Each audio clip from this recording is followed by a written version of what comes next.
Let's mic news at 8। Agartala के doctor B R. Ambedkar memorial girls hostel में छात्राओं ने 3 महिला रसोई कर्मचारियों को छात्रावास का राशन चोरी करते पकड़ा। करीब 140 छात्राओं वाले हॉस्टल में छात्राओं का आरोप है कि ये कर्मचारी रोज चावल, दाल, आलू, अंडा, मछली और मांस जैसी सामग्री चुरा कर ले जाते थे, जिससे उन्हें पर्याप्त खाना नहीं मिल पाता था। दोपहर में छात्रों ने उन्हें रोककर सामग्री बरामद की। इसके बाद हॉस्टल में विरोध प्रदर्शन हुआ। छात्राओं ने निष्पक्ष जांच, नुकसान की भरपाई और भविष्य में ऐसी घटना रोकने की मांग की है। आंध्र प्रदेश के कुर्नूल जिले के नेमकल गांव में हुई हिंसक झड़प के मामले में पुलिस ने वाईएसआरसीपी विधायक बी विरूपाक्षी और उनके बेटे चंद्रशेखर समेत 16 लोगों को गिरफ्तार कर अदालत में पेश किया, जहां सभी को 14 दिन की न्यायिक हिरासत में भेज दिया गया।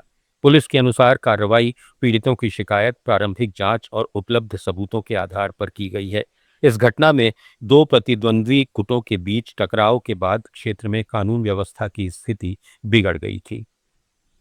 प्रवर्तन निदेशालय ने त्रिपुरा में 2 बड़े मनी लॉन्ड्रिंग मामलों में संपत्तियां अटैच की हैं। निलंबित आईएएस अभिषेक चंद्र, उनके सहयोगी और एक निजी हाउसिंग कंपनी से जुड़े शेल खातों में 1 करोड़ रुपए से अधिक की बैंक जमा राशियां जब्त की गईं। ये कथित ठगी और उगाही के मामले से जुड़ा है। दूसरी कार्रवाई में अवैध आईपीएल क्रिकेट सट्टा सिंडिकेट के खिलाफ सटोरिये प्रसेनजीत पॉल और उनकी पत्नी की करीब 1 करोड़ 5 लाख रुपए की संपत्तियां अटैच की गईं। दोनों मामले पीएमएलए के तहत हैं।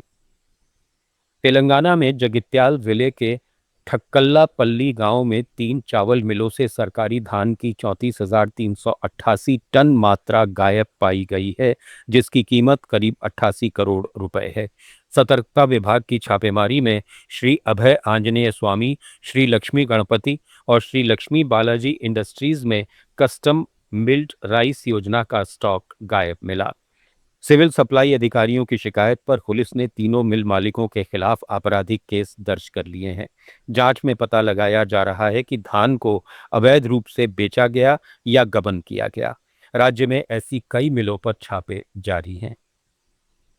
मेघालय में नशीले पदार्थों की तस्करी पर शिकंजा कसने के लिए नारकोटिक्स कंट्रोल ब्यूरो और राज्य की सभी प्रमुख प्रवर्तन एजेंसियों ने संयुक्त अभियान तेज कर दिया है।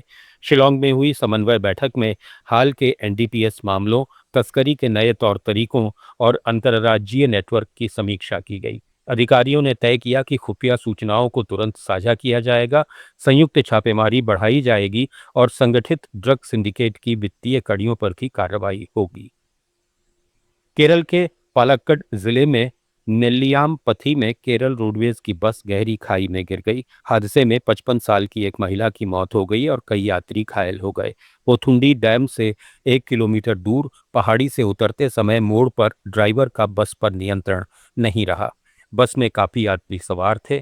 Fire and rescue team, ambulance और क्रेन मौके पर पहुंचे। घायलों को नजदीकी अस्पतालों में इलाज के लिए पहुंचाया गया है। बचाव कार्य जारी है। मणिपुर के उखरूल जिले में कुकी सिविल सोसाइटी संगठनों की संयुक्त समिति ने राज्य सरकार को 48 घंटे का अल्टीमेटम देते हुए चेतावनी दी है कि अगर 5 अगस्त तक आर्थिक नाकेबंदी नहीं हटाई गई तो क्षेत्र में पूर्ण बंद लागू किया जाएगा। समिति का आरोप है कि एनएच 202 के कई स्थानों पर कुकी जो समुदाय के लिए खाद्य सामग्री, दवाइयों और अन्य जरूरी सामान की आवाजाही रोकी जा रही है। संगठन ने स्पष्ट किया कि उसका आंदोलन यूनाइटेड नगा काउंसिल की NH2 नाकेबंदी से अलग है और ये केवल आवश्यक वस्तुओं की निर्बाध आपूर्ति सुनिश्चित करने की मांग को लेकर है। कर्नाटक के विजयपुर जिले के टी कोटा में पुलिस कांस्टेबल भर्ती परीक्षा के एक केंद्र पर अव्यवस्था के बाद हंगामा हो गया। अभ्यर्थियों का आरोप है कि प्रश्न पत्र तय समय से देर से बांटे गए और कई जगह ओएमआर शीट और प्रश्न पत्र के क्रमांक मेल नहीं खा रहे थे। इससे परीक्षा केंद्र के बाहर विरोध प्रदर्शन हुआ और कुछ अभ्यर्थी परिसर की दीवार फांदकर बाहर निकल आए। कर्नाटक परीक्षा प्राधिकरण ने पूरे मामले पर विजयपुर के उपायुक्त से विस्तृत रिपोर्ट तलब की है। हालांकि प्राधिकरण का कहना है कि राज्य भर के 884 परीक्षा केंद्रों पर 3,991 पुलिस कांस्टेबल पदों के लिए हुई परीक्षा सामान्य रूप से शांतिपूर्ण रही और केवल टी कोटा केंद्र की घटना की जांच की जा रही है। न्यूज एट 8 में फिलहाल इतना ही। बने रहिए लेट्स माइक के साथ।